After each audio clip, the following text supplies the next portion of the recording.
నమస్కారం అండి. నా పేరు సుబ్బారావు. నేను విజయవాడ నివాసినండి. చాలా గొప్ప సమస్యలో ఉన్నానండి. నా టైంలో నాకు ఎట్లా ఎవరి దగ్గరికి వెళ్ళాలి అంటే, నా తమ్ముడు ఒక ఆయన పలానా జేకేఆర్ గారి గుడివాడలో ఉన్నారు, ఆయన దగ్గరికి వెళ్ళరా, ఆయన్ని కలిస్తే మీకు ఒక మంచి పూజ చెప్తానండి, మీ సమస్య చాలా త్వరగా క్లియర్ అయిపోతుందని చెప్పారు ఆయన. నాకు శంకు పూజ చేయండి మీరు. ఆ పూజ చేసిన తర్వాత నాకు నేను అనుకోని విధంగా ఎట్లాగంటే చాలా క్లియర్ గా మబ్బులు విడిపోయినట్టు అంత సులువుగా నాకు ఆ పరిష్కారం దొరికిందండి ఆ సమస్యకి. ఓం నమ శివాయ, శ్రీమాత్రే నమః.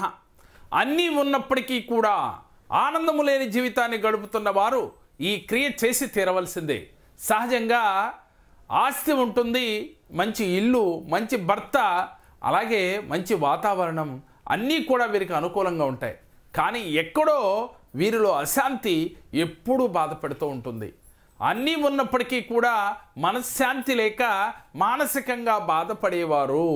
సహజంగా డబ్బు లేక కొంతమంది బాధపడుతూ ఉంటారు, కొంతమందికి ఇల్లు లేకో ఇంకోటి లేకో అది కావాలి అని బాధపడుతూ ఉంటారు. కానీ వీరికి అన్నీ ఉంటాయి, కానీ అంగట్లో శని అంటారు మన పెద్దలు.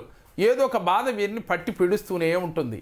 వారికి తెలియదు దేని గురించి బాధపడుతున్నామో కూడా కొన్ని సందర్భాల్లో. కాబట్టి అలాంటి వారు ఈ చిన్న క్రియ ఆచరించండి, ఉన్న జీవితాన్ని ఆనందముగా గడపగలుగుతారు. మీరు చేయవలసింది ఏమిటి అనంటే, చక్కగా మీ ఇంట్లో దీపారాధన చేస్తూ ఉంటారు కదా, దాన్ని ఆవునేతితో దీపారాధన చేసే ప్రయత్నం చేయండి. ఇప్పటి వరకు ఆవునేతితో చేసిన వారు ఆవునేతి దీపారాధనలో ప్రమిదలో కొంచెం తేనె చుక్క వేయండి. వేసి మీ సంకల్పాన్ని చెప్పుకోండి.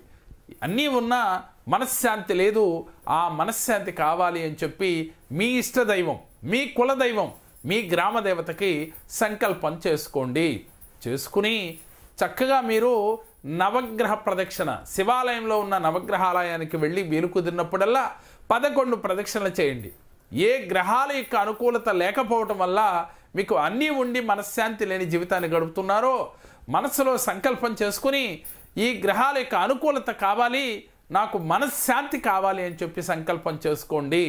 ఇలా చేసుకుని 11 ప్రదక్షిణలు మీకు వీలు కుదిరినప్పుడల్లా చేయండి.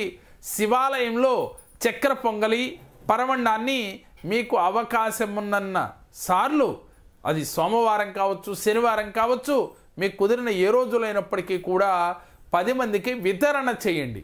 ఇలా చేయటం వల్ల తప్పకుండా మీకు మనశ్శాంతి లభిస్తుంది, ఆనందకరమైన జీవితం వస్తుంది.